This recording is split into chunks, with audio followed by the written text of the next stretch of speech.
Pak dipajang di depan, kok masih aja dagang aja. Yang saya lihat itu masih aja di ekspos. Enggak sah, itu kemauan bapak. Tapi kalau kemauan bapak, betul. Karena itu memang udah eksploitasi sih. Karena dilihat dari kondisi bapak, pantas nggak sih orang yang sakit pergi ke sana kemari job? Di mana orang yang sakit itu istirahat, tidur, berobat, bukan job. Tapi dalam waktu dekat ini akan datang ke sana, ada rencana kapan gitu? Dalam waktu ini pasti ya, cuman saya belum aturkan schedule untuk datang ke rumah bapak. Ya. Dari kalian bertiga ini ada maksudnya yang merawat bapak langsung di rumah? Siapa mungkin siapa atau? Oke. Ya kami udah berembuk untuk nanti yang mengurus bapak dari salah satu kakak-kakak saya, dan saya akan membantu finansial keuangannya gitu, dan kakak-kakak saya yang bersedia untuk merawat bapak. Tapi kalau misalnya masih ditahan di sana sama orang itu gitu, tidak diizinkan atau bapak juga masih ingin istilahnya masih disetir? Oke. Salah satunya stop donasi, dari siapapun stop donasi ke pihak bapak. Itu salah satu caranya. Atau harusnya ini yang bergerak di dalam segi ini adalah pihak dinas sosial. Harusnya pihak dinas sosial melihat, ini kok orang sakit kok masih berjualan di pinggir jalan, ini kok orang sakit masih keluyuran pergi ke sana sini. Harusnya dinas sosial yang bisa melihat ini. Apakah pantas orang sakit masih bekerja dan diperlakukan seperti ini?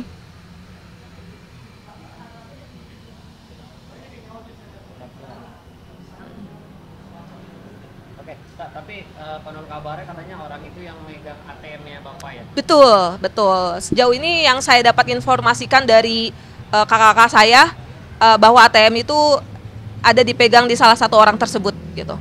Jadi yang donasi ya masuk ke sana gitu. Tapi sebelumnya emang bapak nggak punya ATM atau seperti apa? Atau punya ATM? Bapak tidak punya ATM. Bapak tidak punya ATM. Karena bapak sendiri, mohon maaf, bapak sendiri awam terhadap media elektronik. Bapak sangat awam, bahkan handphone pun bapak juga hanya sekedar bisa angkat telepon. Jadi sangat tidak memungkinkan bapak untuk megang ATM gitu. Ya. Kalau bapak sendiri terakhir nafkahin kalian kapan tuh? Oh, kami sebagai anak nggak pernah meminta nafkah sedikit pun dari bapak gitu. Karena bukan tanggung jawab bapak lagi. Tapi berarti terakhir udah lama banget ya? Nggak pernah. Silaturahmi kami tetap silaturahmi. Cuman untuk terkait bapak memberikan kami nafkah atau uang itu udah enggak. Bahkan ke mama kami pun juga bapak sudah tidak memberikan itu. Ya. Udah pernah negor istri bapak yang sekarang nggak sih terkait hal itu? Gitu? Terakhir saya ketemu waktu itu tidak diperbolehkan masuk. Alasannya bapak mau istirahat tidur. Tapi saya dibantu sama kakak saya untuk memaksa masuk. Akhirnya pas maksud gimana? Bapak welcome.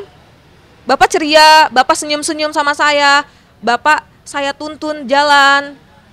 Bahkan bapak sempat cerita tentang mama saya ke kakak saya ini di depan istri mudanya itu. Tapi dari kamu sendiri ada negor si istri mudanya itu? Kalau saya sendiri enggak, paling kakak-kakak saya yang negor langsung ke pihak mereka. Gimana tuh? Negorannya seperti apa? ya selayaknya ibu aja, ibu sambung. Gimana sih, saya udah sopan gitu terhadap dia gitu, menghargain sebagai dia istrinya bapak saya gitu. Bukan maksudnya Teguran itu mbak, teguran jangan. mudanya ada ini nggak sih, maksudnya jangan dieksploitasi? Oh iya. Oh iya, saya udah sering ngomong begitu, Bu. Ini kok masih aja sih bapak dipajang di depan, kok masih aja dagang aja. Yang saya lihat itu masih aja di ekspos. Enggak sah, itu kemauan bapak. Tapi kalau kemauan bapak kan ibu bisa larang. Saya bilang begitu. Saya sering berantem sama ibu, tapi ibu masih aja lagi jalanin lagi. Katanya kemauan bapak. Namanya orang sakit itu kebanyakan permintaannya, Bu, bukannya karena kemauannya bapak. Dan saya sempat bilang sama bapak itu harus istirahat, bapak istirahat ya, dan bapak mengiyakan iya, bapak mau istirahat gitu. Tapi istri mudanya bilang, oh itu kemauan bapak, jadi yang benar yang mana? Apakah memang bapak mau istirahat atau ada yang nyuruh? Itu saya nggak tahu ya. Kalau untuk laporan ke Polda mungkin udah siap atau masih tunggu bukti atau seperti apa sih mungkin? Oke, untuk laporan kita udah siapkan. Kami sudah tanda tangan di atas materai. Jadi jika memang besok Bapak job itu kenapa, maka kami akan langsung laporkan pelaporan itu ke Polda. Berarti nunggu reaksi Bapak setelah job dulu dong atau seperti apa? Jadi selama ini kita sudah negur baik-baik, sudah mediasi, kasih somasi, tapi belum ada tanggapan. Tidak digubris sama Tidak sekali. digubris sama sekali.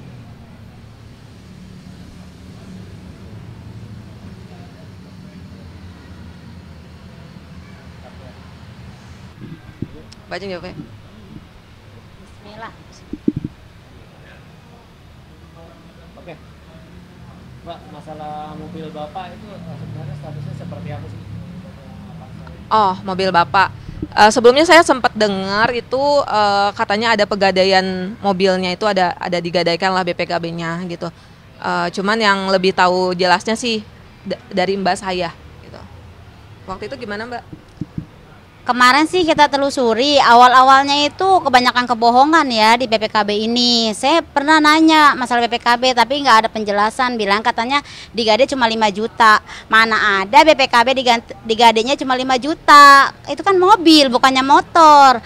Yang saya pikir-pikir, bener enggak sih digade segitu? Saya tanya lagi, ini masih ada kebohongan aja dia. Terus saya tanya, nggak taunya digade sebesar 35 juta. Yang make siapa? Nggak taunya bukan Bapak. Makanya saya lagi cari orang ini, siapa yang make ini. Kalau sampai saya tahu ada yang make, sampai nggak bener lu, gua cari lu ya. Bener ya, soalnya masalahnya nih Bapak gue lagi kepusingan, tahu nggak?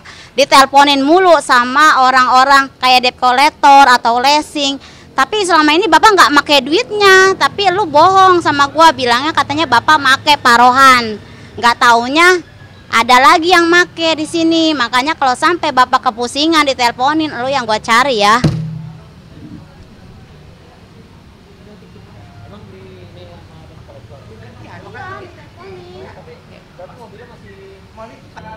Jadi itu loh yang membuat Bapak semakin kepikiran, udah sakit, ditambah ada masalah-masalah mobil lah gitu. Makanya Bapak semakin drop gitu. Ini mana tanggung jawabnya gitu.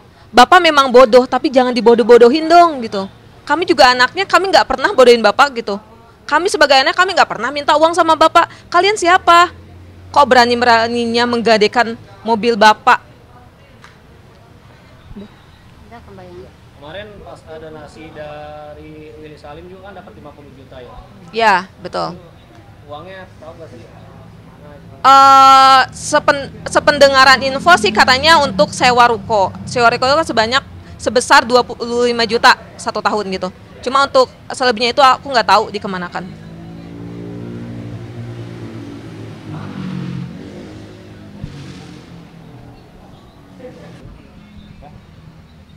Jangan terlalu naik, jangan terlalu turun, segitu dah. Oke, Mbak Yanti, kalau untuk kesehatan Bapak sendiri kan Bapak stroke ya? Iya. Melihatnya seperti apa Mbak mungkin? Ya saya ngelihatnya itu kesian ngelihat Bapak itu seperti itu gitu. Maunya saya ini Bapak saya itu kan istirahat gitu. Saya tidak suka gitu kan ngelihat Bapak itu terus berjualan, selalu dieksploitasi. Saya nggak suka. Saya maunya itu Bapak tuh full istirahat, dirawat dengan benar. Jadi Mbak Yanti atau Mbak Isa siap ya merawat Bapak ya di rumah ya? Saya siap. Walaupun hidup saya susah, saya masih sanggup memberi makan Bapak saya.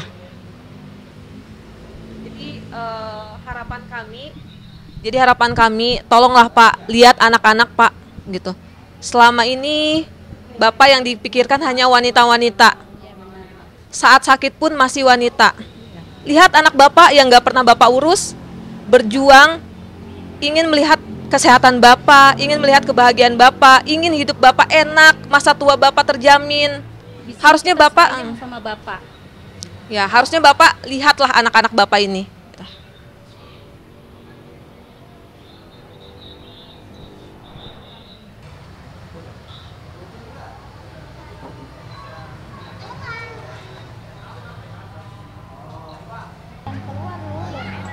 Udah kayak ayam.